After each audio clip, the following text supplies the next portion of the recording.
Okay, good afternoon and welcome. I'm Christopher Broder, the faculty advisor for the Law Review here at Washington and Lee School of Law. And it is my great pleasure to see all of you here for the Law Review Student Notes Colloquium. Terrific opportunity each year that we have to celebrate some of the very best writing that our students produce. You probably saw in your program that the idea was initially that the event would be introduced by the Vice President of our Law Council, William Tolles. It turns out you're going to have to make do with me. I was initially charged with introducing the introducer, and I've been promoted to be introducer.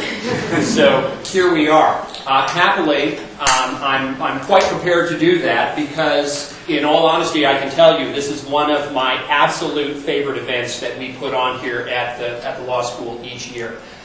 Year in and year out, I remain astonished at the depth and sophistication of the legal analysis that our students produce in these notes after really just a couple years acquaintance with the law. It is truly remarkable. And as I said, this is a wonderful opportunity that we have to celebrate some of the very best writing that is produced here at the law school. I think you're really in for a treat. The first note that we will discuss is Kyle Dolinsky's note titled Cad's Cradle, Untangling Copyrightability, Derivative Works, and Fair Use in 3D Printing. The note was advised by Professor Christopher Seaman, who you'll hear from in a moment.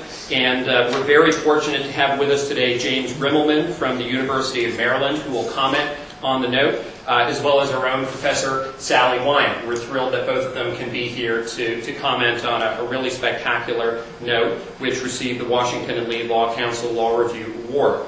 After the break, we will discuss Megan Flynn's note titled A Continuing War with Asbestos, the stalemate among state courts on liability for take-home asbestos exposure.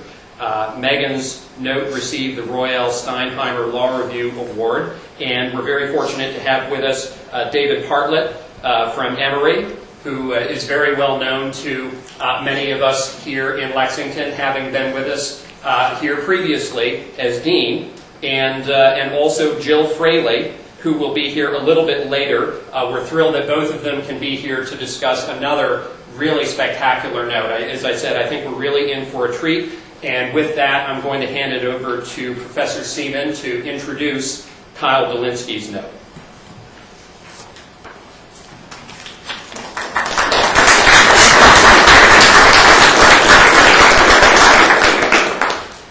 I want to say welcome this afternoon to our guests, the administration, faculty, staff, students, and family members who could be here with us today. It's really a privilege to be able to introduce the speakers for the first panel.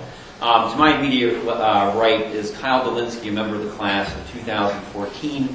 Kyle's note, which I had the privilege of advising, is called Cad's Cradle, Untangling Copyrightability, Derivative Works, and Fair Use in Printing, and is the winner of the Washington and Lee Law Council Law Review Award. A little background about Kyle. He's a 2009 graduate of Hamilton College, magna cum laude in philosophy and creative writing, Phi Beta Kappa, and perfect 8 for 8 for Dean's List. I'm not trying to make you blush, Kyle. And here at Washington and Lee, he's the managing editor of the Washington and Lee Law Review. Also, was last year the managing editor of the Law News, and has been involved with the Southwest Virginia Innocence Project. Currently, he's a judicial extern for Judge A.D. on the Fourth Circuit, and he'll be joining the very fine firm of Pepper Hamilton, LLP in Philadelphia as an associate upon his graduation. And I just want to say on a personal note, it's really a privilege to work with Kyle on this project. The degree of diligence and intellectual rigor that he brought to this project I thought was really remarkable. The end product is an extensively researched, I think at last count, 501 footnotes, novel analysis, this important new technology. And I think it's a really important contribution to literature. And the two commenters we'll have today on Kyle's note, we have, again, the honor of having Professor James Grimmelman from the University of Maryland Francis King Carey School of Law. Professor Grimmelman is Professor of Law and the Director of the Intellectual Property Program there. He's a nationally recognized authority in the intersection of law and computers.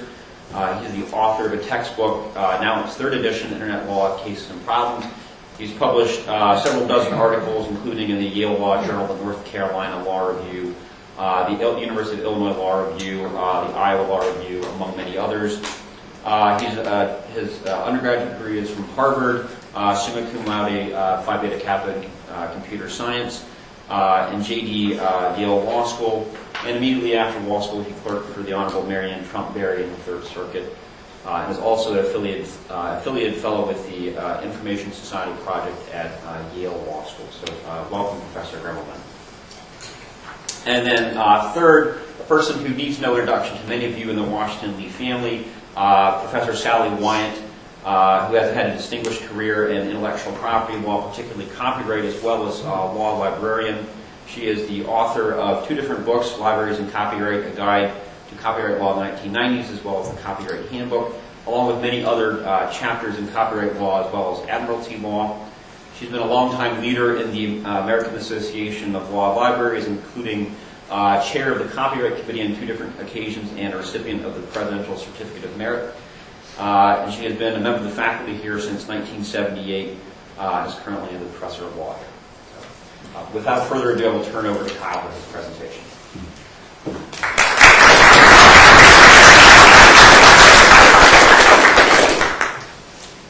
Thank you, Professor Seaman, for that great introduction. We're going to start with a video so that you can actually see what this is all about. And I apologize for the music, it wasn't my choice.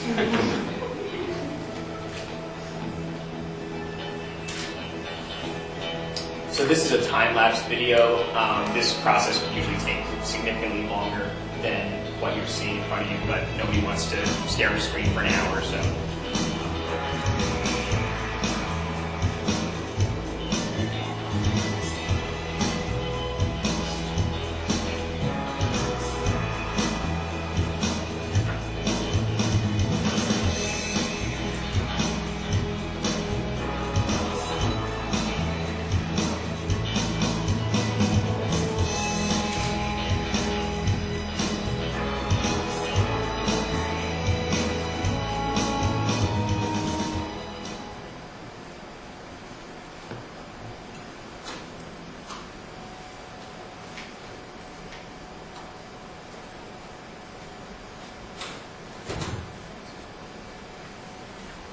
So that's what we're dealing with. Good afternoon, everyone. My name is Kyle Dolinsky. I'm here to present my note, CAD's Cradle, Untangling Copyrightability, Derivative Works, and Fair Use in 3D Printing. To understand that title, you need to know 3 things. First, I'm a big Kurt Vonnegut fan. And second, you need to know what 3D printing is, and third, you need to know what CAD files are. So we'll start with 3D printing, what it is and how it works. 3D printing is a lot like using your inkjet printer for your computer to print any normal thing, except that instead of printing on a sheet of paper, it builds layer upon layer and prints vertically and creates a 3D object. So instead of having the paper slide through, there's a stationary base, and the printer deposits material until you have a full 3D object. The materials used are various. Mainly plastic is used. They can also use metal. And in that case, it will usually be like a spooled metal thread that's then melted and deposited.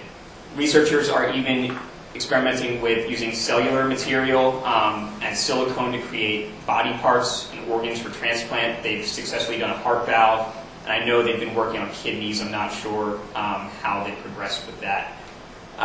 The size of the object that is 3D printed is really limited only by the size of the 3D printer. Printers usually come with like metal scaffolding, and whatever you can fit within that scaffolding is pretty much the size of what you can print. And 3D printers work just like you would send a document on Microsoft Word to your regular inkjet printer. You send computer files called CAD files, which stands for Computer Aided Design. And you create those on your computer, send those to the 3D printer, and that's what it actually prints from. So CAD files come in a couple different varieties. The simplest sort of CAD files are going to be like this, where it's really multiple two-dimensional drawings, basically cross-sections, so that the printer knows, you know, from this angle it needs to look like this, from this angle it needs to look like this, and you put those 2 images together to create a coherent 3D object. The other sort of style is much more elaborate. It actually allows you to manipulate the curves and contours in a 3D virtual model that you can rotate and look at from all angles. You can create CAD files in two different ways. The first is with CAD design software. This is Tinkercad, which is free online software. It comes with a pre-made library of shapes that you can see on the right side of the screen. And so you can basically put those shapes into the workspace and resize them, put them on top of each other, do whatever you want to create your 3D object. The software gets significantly more complex than that. You can manipulate individual lines and angles. There's even software that treats your workspace as kind of like a ball of clay, and you can manipulate this virtual ball of clay to create your design. The other way to create a CAD file is with a 3D scanner. So you take a pre-existing three-dimensional object, and you take your 3D scanner, and it scans it from multiple angles, and it creates a virtual model on your computer, which you can see on the laptop screen there. So this creates problems in the intellectual property landscape, and specifically with copyright, for a number of reasons. The first is that the relationships involved with 3D printing are even more complex than they are with copyright generally. Here you have your CAD file and your 3D printed object. It's not too complex. You have the original CAD file designer and whoever prints that three-dimensional object. But then you add, say that CAD file was drawn from an existing object. Now you have 3 levels of that relationship. And then you have a problem when you have websites such as Thingiverse and Shapeways, which make these CAD files available for download. Thingiverse makes the files available for free. Shapeways, you pay for the file. And you can also send them your own file, and they'll print it for you and ship it to you. So that creates another level. And then we have licensees, which are around in all sort of copyright and patent contexts as well. And then you have all kinds of issues with that. So derivative works. What constitutes a derivative work between the relationship between the original copyrighted object and the CAD file? What is, is there a derivative work when you have a 3D printed object created from that CAD file and also a 3D printed object from the original object? You have the same relationships going on with issues of fair use and DMCA takedowns and contributory liability and digital rights management, and those are outside the scope of my note. And then, besides all of that, you have the very basic question of, is that CAD file even copyrightable to begin with? So those are the relationships that we're dealing with, and that's one of the reasons why this is going to be complicated. On top of that, I'll put that arrow back away. The prices of 3D printers are dropping pretty drastically. 10 years ago, these were pretty much only available in commercial manufacturing. They cost tens of thousands of dollars. Now you can have one in your home for a little over $2,000 for the really high-end ones. There's one on there for just under $900. They go as low as $500 or $600, and that price is continuing to drop. So as it does, more people are going to be creating 3D objects in their home, and as they do, the legal issues are going to mount. We also have a problem, well, not a problem, 3D scanners are becoming more widely available too. So if you have an Xbox 360 and you have the Xbox Kinect, you have a 3D scanner. There's some interesting videos that you can look up where they use that as a 3D scanner and they use it to create 3D printed objects. And then we have the problems with the CAD files themselves. So this is a CAD file of our friend from the opening video. And so, obviously the copyright is owned by George Lucas and his many companies. If somebody creates that, they could be infringing on his copyright. Is that going to have any protection on its own? You also have something like this, which is the Penrose Triangle. It's a famous optical illusion, and somebody created a CAD file of the Penrose Triangle for 3D printing, and that's a 3D printed version. I think the Lego guy is there for scale. So he had this design, somebody took it, put it on Thingiverse, the free website for downloads, and people started downloading it, and he sent them a takedown notice under the Digital Millennium Copyrights Act that said, I don't want this available to the public, and even though there's a good chance that that's not copyrightable because the the Penrose Triangle design itself is now public domain, they took it down anyway because they wanted to avoid the legal battle. Most recently, there's been an issue with that, which, if you are into Game of Thrones, is the Iron Throne from the TV series. That's a miniature 3D printed version of it that is also an iPhone dock. And that is HBO's cease and desist letter, which is an exciting read if you ever have the time. So this is a very basic and not entirely accurate outline of my paper, but first I talk about copyrightability, mainly in the context of CAD files, but I touch really quickly on how 3D printed objects, the finished product, really is already covered by the current regime in copyright law. The real issue is the CAD files, and the problem is that on the one hand they're this virtual model, this drawing, and on the other hand they're the computer code that the 3D printer actually uses. And so part of that might be copyrightable, part of it might not be. What happens when we put it all together? After that, I talk about derivative works, and I'll get into some background on that in a minute. But really, when you create an object, or when you create copyrightable work, you have the right to pair derivative works. And so there are these relationships between an original design, the CAD file that is meant to represent that design, and the 3D printed objects, and what are the derivative works there, given what we know about the copyrightability issue. And then I finish with a fair use discussion, and again I'll get into background on that in a minute, and I look at Professor Edward Lee's technological fair use and talk about why that really should apply to 3D printing. So some really quick legal background. For copyrightability, you need originality and fixation in a tangible medium of expression. Those are pretty lax standards. Tangible medium of expression can be pretty much any sort of fixed thing. So a computer file, even though it doesn't, it's not something you can hold in your hand, when you put it into an actual file or you store it on a disk or anything like that, it becomes fixed. Originality just means that you didn't copy it from somebody else. So if two people think of the same thing at the same time, put it down on paper, they can both have a copyright on that. The limits really come in with some separate sort of doctrines, one of which is the idea-expression dichotomy, which basically says that expression is copyrightable. The way you say something is. The idea you're trying to convey with that is not copyrightable. And so there's a question of when does expression become just the idea and vice versa. That's what merger is. And so the doctrine of merger basically says that when expression gets so basic and so necessary that you can't really express the idea without it, that expression is not copyrightable, and so we run into those issues. There's also the useful article doctrine, which basically says that when you have a pictorial, graphic, or sculptural work,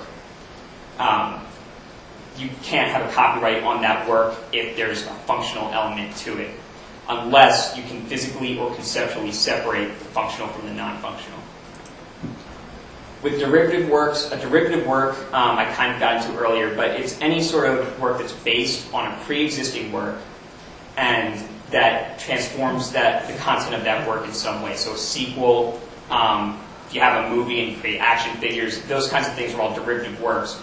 And under Section 106 of the Copyright Act, those derivative works, the right to make those derivative works is exclusive to the owner of the copyright. And that copyright owner can obviously license that stuff out, but it's their decision. Fair use is kind of the main affirmative defense to copyright infringement. It says, yes, we copied your work, but we did it in a way that wasn't infringing. And so Section 107 of the Copyright Act gives these four sort of guideposts for courts to use. What's the purpose of that work? Is it commercial or non-commercial? Does it transform the purpose of the original work? The nature of the copyrighted work, is it published or unpublished? Is it factual or fiction? The substantiality of the portion taken. Are you taking the entire work or just a little bit of it? And finally, the effect, which I spelled wrong on there, on the market and potential markets of the work. So are you basically taking money out of the copyright owner's pocket?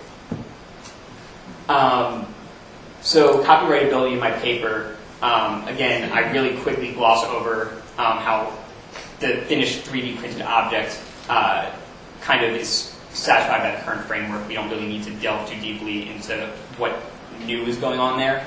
But with copyrightability of CAD files, because you have the digital model and the code together, I get into how we can assess the copyrightability of those. So first I look at analogs. What can we compare these to that we already know whether they're copyrightable or not? I start with architectural plans, which Congress has specifically given protection to.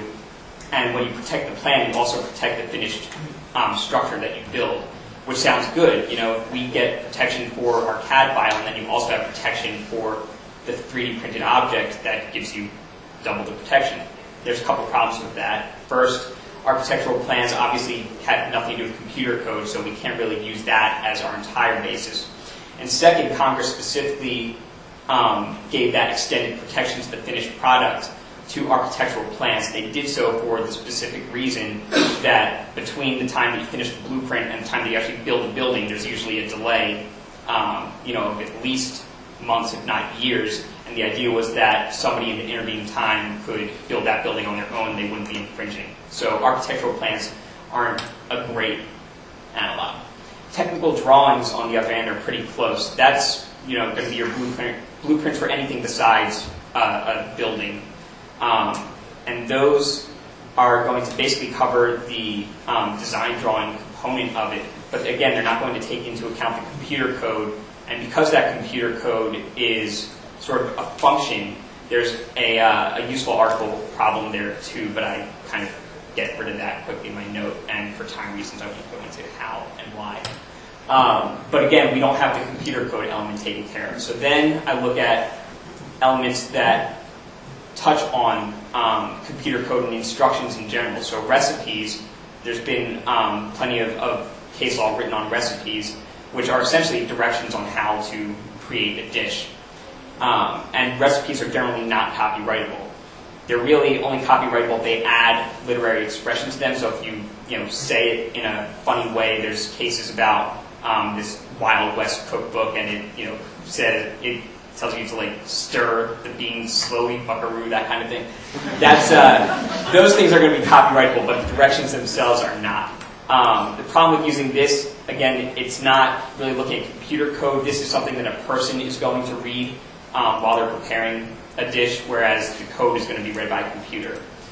So, and I'll go through these pretty quickly. Computer software, there's a lot of case law on copyrightability of software, and that's where they're actually looking at the code. And there's a pretty complex test called the abstraction, fixation, comparison test, or filtration, sorry. Abstraction, filtration, comparison test. And the main thing that we're concerned with there is the filtration part. And that's where you say, we're going to take out everything that's dictated by efficiency, everything that's dictated by external factors like design components and industry standards, and anything that's left in the code itself is going to be copyrightable. That helps with the code aspect, but again, that doesn't get to the design drawing stuff. And on top of that, this deals with the software. So if we're talking about is the CAD program that you're designing the stuff on copyrightable, this would help. But there's still some questions left when we're talking about the file itself.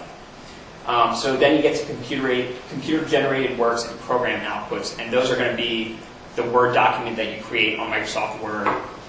Program outputs are going to be when you're playing video games, what shows up on the actual screen. And so there's kind of a spectrum there of what's copyrightable and what belongs to whom. So when you create a Word document, that's attributable to you, the writer of the document. But when you play a video game, which shows up on the screen, you're not the author of that. That's attributable to the designer of the software. So there's a sliding scale there. It's helpful to look at, but again, it doesn't give us the answer. So what I end up proposing is a composite test. So step one is you look at the design drawing component by itself. Is that copyrightable? Then you look at the code component by itself. Is that copyrightable?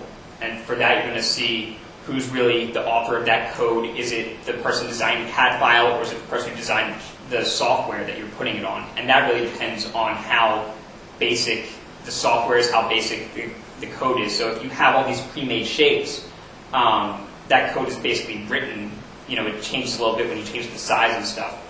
Whereas if you're creating it completely freehand, your actions are going to do more to determine that code. So that's going to come into play. And then you're also going to look at the filtration portion of the abstraction filtration comparison test, which again is you're weeding out anything that's dictated by efficiency, anything that's necessary to the actual code itself. What that leaves you with are a couple different scenarios. Both can be copyrightable and then everything's copyrightable. Neither can be copyrightable, then nothing's copyrightable.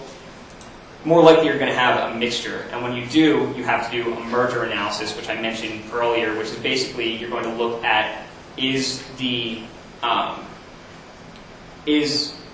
expression necessary to express the idea, or is there an expression there that isn't, the most rudimentary, this is how you have to say it.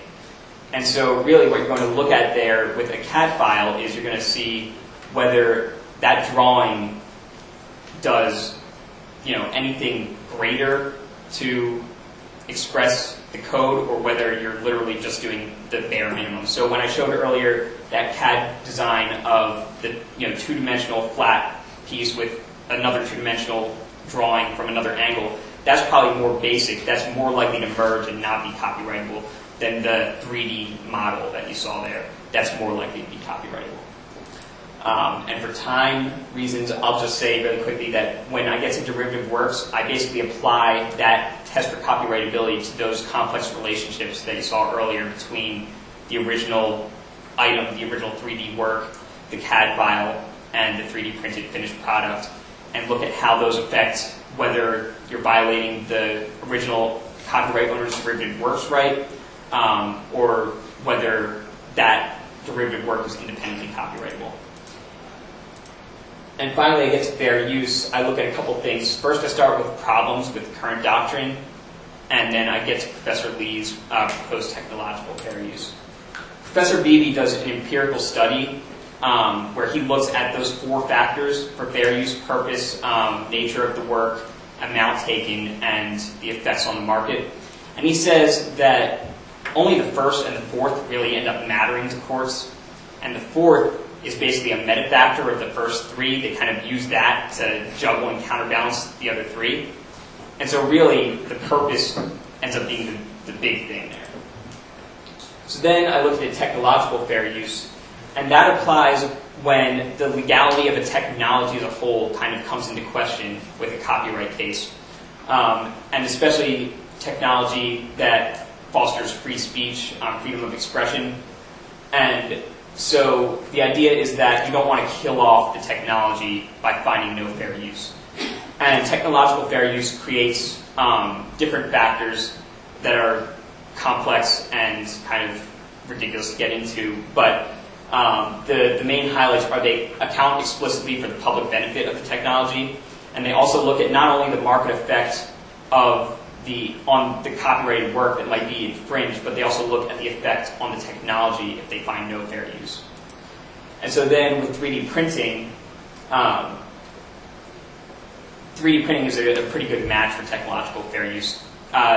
Based on the fair use case the court has seen, few have been with internet or electronic copyrights, and few have been with shifts in medium. So here you have both. You have these digital CAD files with a lot of transfers over the internet going on, and you also have the shift from 3-dimensional to virtual 2-dimensional and back to 3-dimensional tangible again.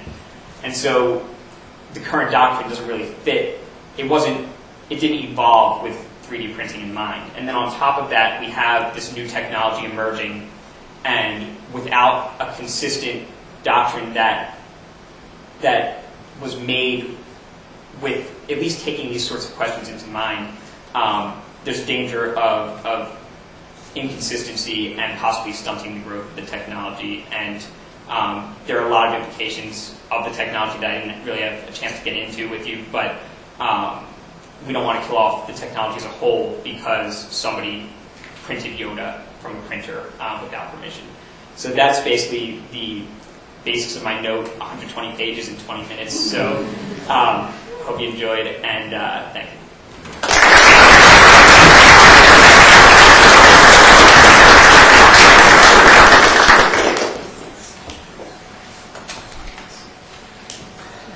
My thanks thanks to Kyle Dolinsky, to the Law Review, and to Washington and Lee for so graciously inviting me to be here today for this most interesting discussion.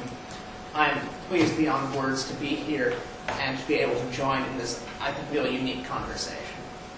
Now, Mr. Dolinsky's note identifies the defining characteristic of a 3D printer. It turns bits into things. Put in a virtual CAD file, and you get out a physical object. This causal connection between the world of thoughts and the world of things is more than a little uncanny. 3D printing is a technology of such surprise and wonder that it verges on the magical, turns words into reality. It's also, as Mr. Dolinsky argues, a problem for copyright law. The heart of his note is the search for analogies to CAD files in existing copyright case law. He works methodically through cases in which copyright law has confronted things that make other things. He considers, among others, architectural plans, technical drawings, use recipes, and computer programs. And these analogies have something else in common. They're all contested terrain in copyright. Commentators have criticized how copyright deals with each and every one of them. I'd like to suggest that this bad news is also good news. Copyright in 3D printing is as hard as one of the most notoriously difficult problems in copyright law, but it's also no harder. To the extent the system is capable of resolving these other cases, it can also handle 3D printing. I'd like to abstract away from the technical details of how 3D printing works. I'm going to try and translate Mr. Dolinsky's insights into slightly different terms. I'll start from the observation, in the words of Clarke's third law, any sufficiently advanced technology is indistinguishable from magic. So imagine that I have a Replicio wand. If I wave at an object with the right motion in the wrist, it makes an exact duplicate of that object. And the copyright treatment of this wand is, I'm going to argue, very straightforward. If I use it to replicate a copyrightable object, I infringe. My only good argument is going to be that the thing wasn't copyrightable in the first place. So if I pointed at a classical bust of Homer that's been in the public domain for 2 millennia, the duplicate I make is fine. Copyright law has nothing to say. If I pointed at a bust of Homer Simpson, which is copyrighted, then I violated the owner's reproduction right. And there's nothing special about 3D objects in this regard. Sculptural works stand on exactly the same footing as literary or pictorial or other classes of works. If I point the wand at Rembrandt's painting Aristotle contemplating a bust of Homer, no infringement. If I point it at some two-dimensional object that is in copyright, say a 20th century painting, I will. Now, some 3D objects are special. They're uncopyrighted because they're so-called useful articles that serve a utilitarian function. But we don't really need to worry about why the thing is or isn't copyrightable, as long as we know whether it is or isn't. As long as we're capable of deciding which 3D objects are and are not proper subjects of copyright, the use of a 3D printer to make more of them is a relatively easy question to answer. But 3D printing isn't quite this simple. We also need to deal with the heart of the note, which is the CAD files, the code for 3D objects. Back in the realm of magic, the equivalent here would be long scrolls containing intricate spells. When you read them aloud, they cause an object to come into existence in the appropriate shape. A broom scroll will make a broom, a chair scroll will make a chair, and so on.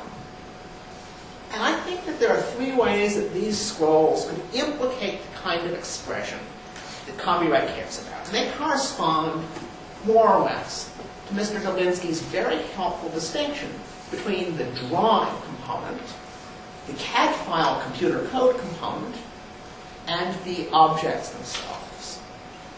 So the first possibility is the simplest. Some scrolls stand for objects that are themselves copyrightable. And I submit that if the object itself is copyrightable, then so is the scroll to make it, which means that if making the object would infringe, making the scroll to make it would also infringe. The Copyright Act defines them as copies as well, because they're tangible objects embodying the work. That's all we need to know.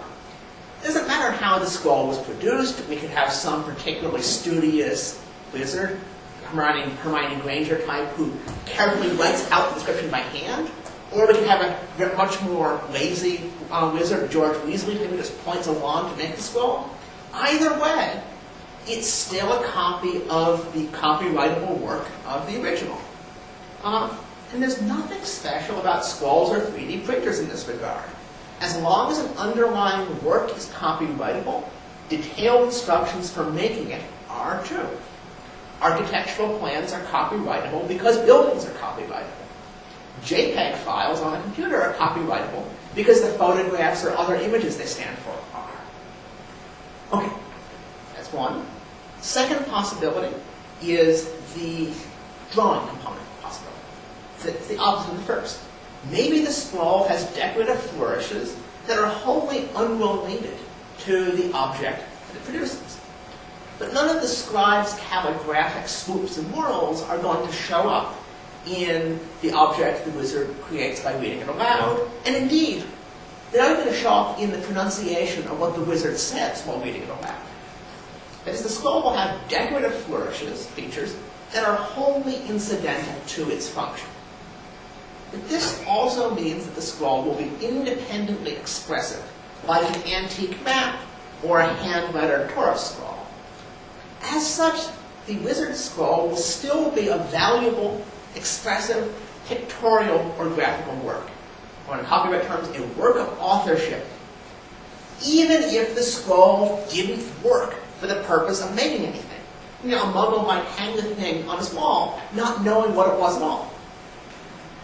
I think these are going to be relatively rare in the 3D printing sense because the actual files that get spit out into making objects have had all of these incidental features stripped from them.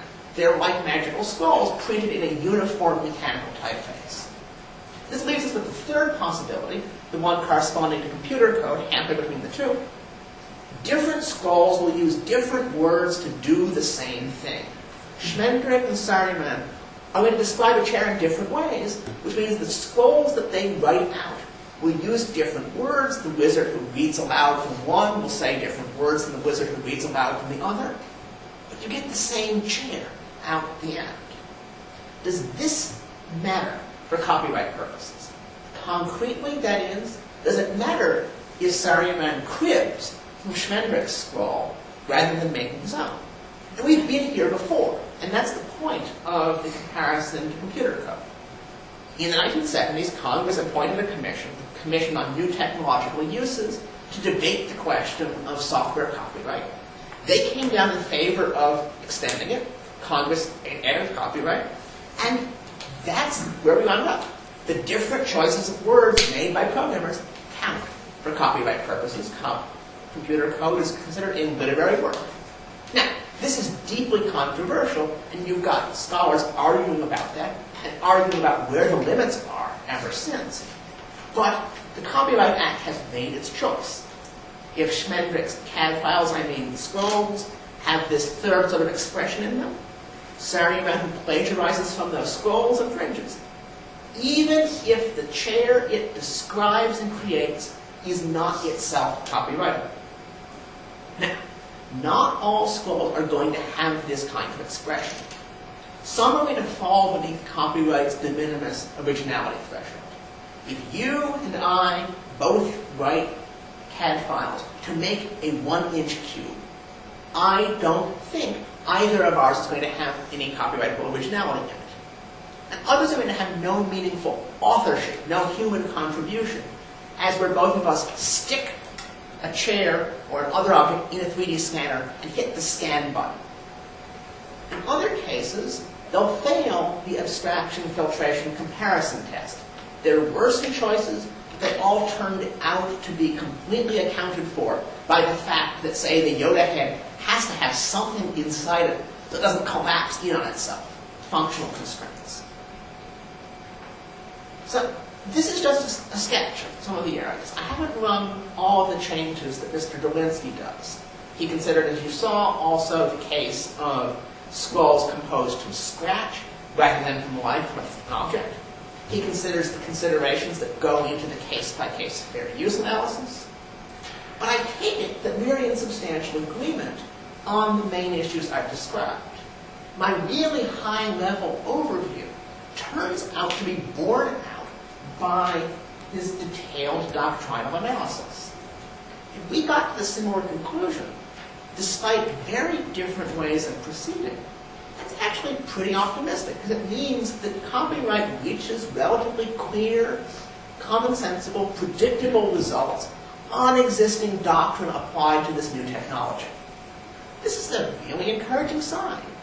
Mr. Dolinsky's note demonstrates, I think, that copyright still has a little magic left in it.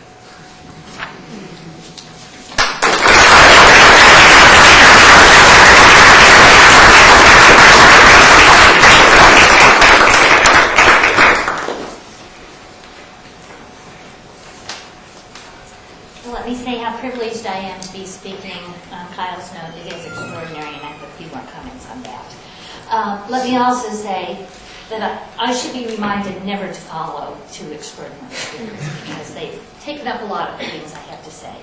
But, oops, I forgot about this. I have toys. Those of you who know me know I need toys to talk about. So,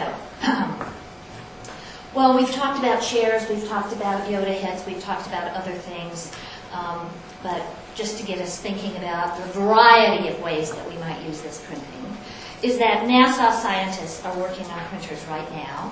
What they're trying to design is, and have designed, it may not be good, is that a pizza. And they have done this in a way that the first level of printing is the dough, and the dough gets baked as the layers are added to it. Subsequent to that, you add tomato powder mixed with water and some protein and print this, so that there will be a way for astronauts to have a wider variety of food in space. My question about this is, how long will a printer cartridge last, and how far do you have to go before you can get one? But that's it. We're envisioning a variety of things which we might print. We've heard tables and chairs and body parts and organs and etc. This is a market that is worth fighting over.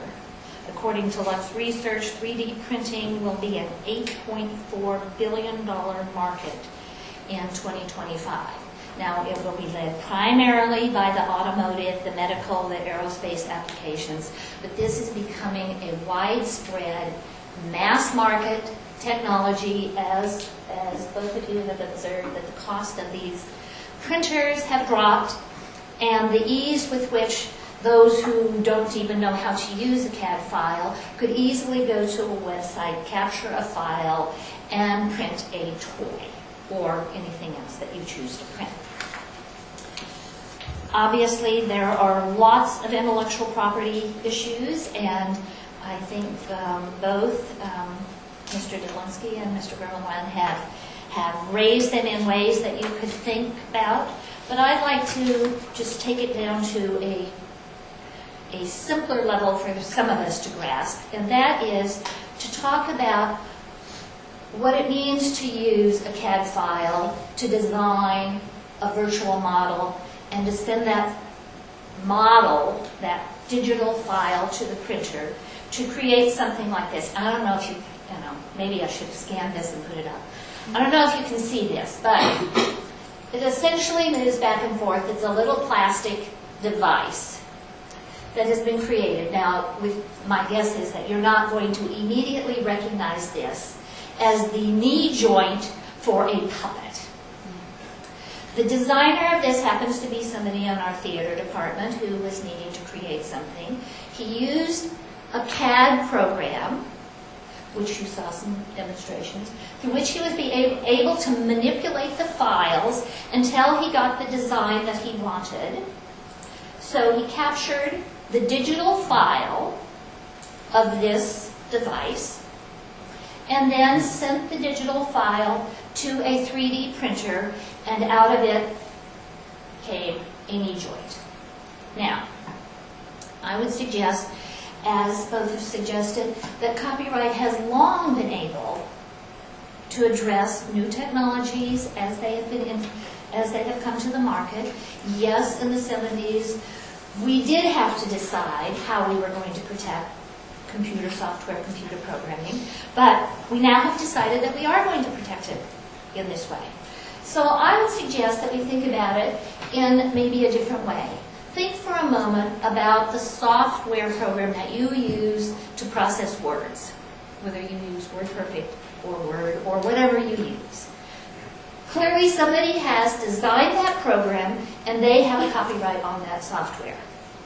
When you use that software to write a chapter, to write a law review article, to write anything, you are obviously using that software and you are creating something new, which hopefully will be eligible for its copyright in and of its own right.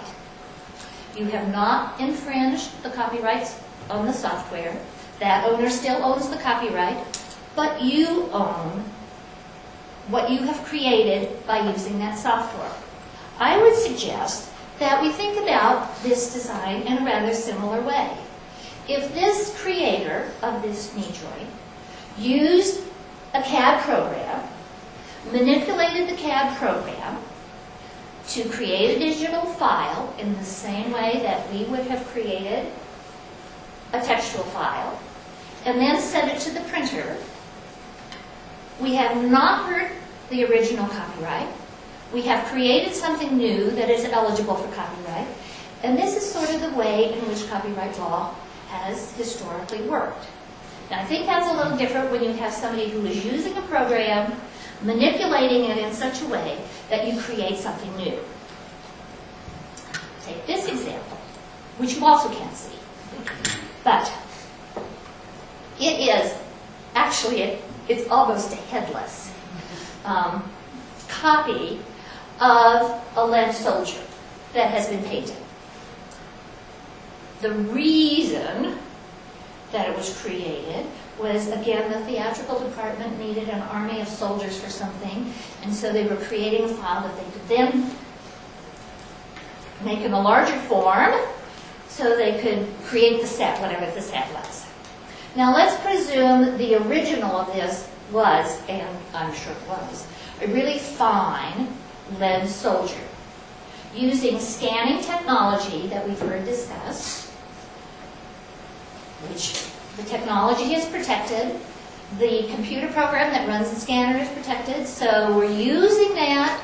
We're creating a digital file so far, and then we're printing it. We haven't affected the copyright on the scanning technology. We've created a new digital file. We've printed a new object. But this time, we have an object that is a derivative of the original leaded soldier. And should that original leaded soldier still be in copyright, then we would have infringed that particular soldier. Again, the copyright law could be used to address many of these issues without really struggling with too many more things.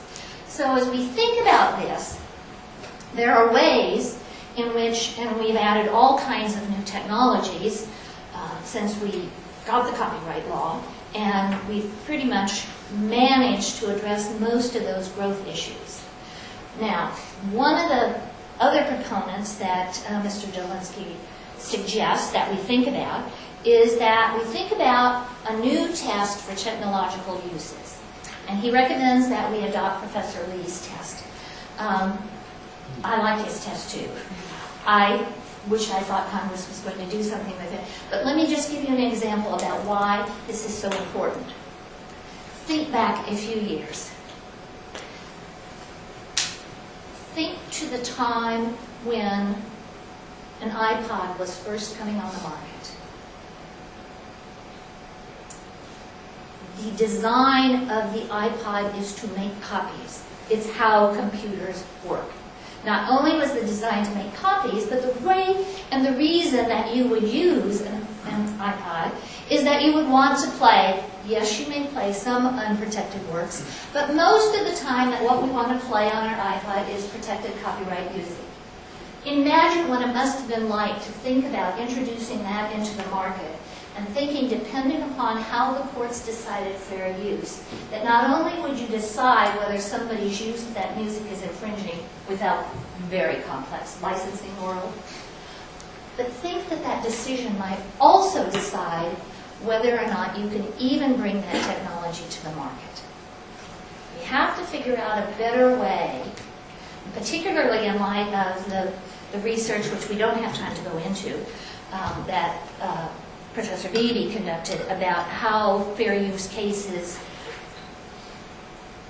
are not considering the 4 factors in the way that the statute has set out, and even have ignored the Supreme Court's pronouncement that we're not supposed to look only at the effect on the market. In fact, that's what we apparently need to do. So we need a new test, one that recognizes when we bring new technologies to the market, and I think this would be a good one. I have just a couple of minutes over to, so I'm whipping through all of these things. I wanted to say one thing about, just shuffle all of my pages, about law review scholarship in general.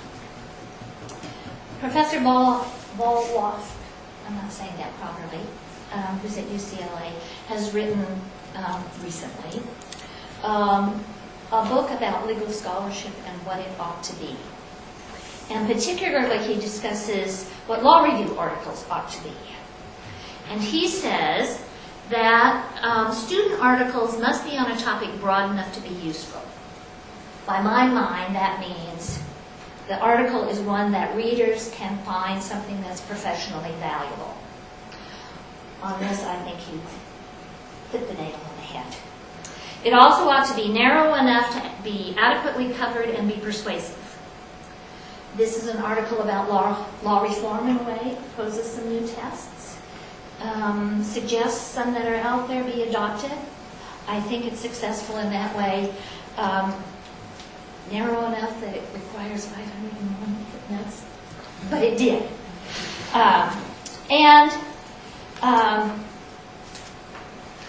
Because it's law review, we need to have a new test for copyrightability, encourages courts to adopt a new test for fair use. Here again, I think Mr. Delinsky has risen to the challenge. Finally, the test is that a fun article to read? Hands down, you've got that. Well done.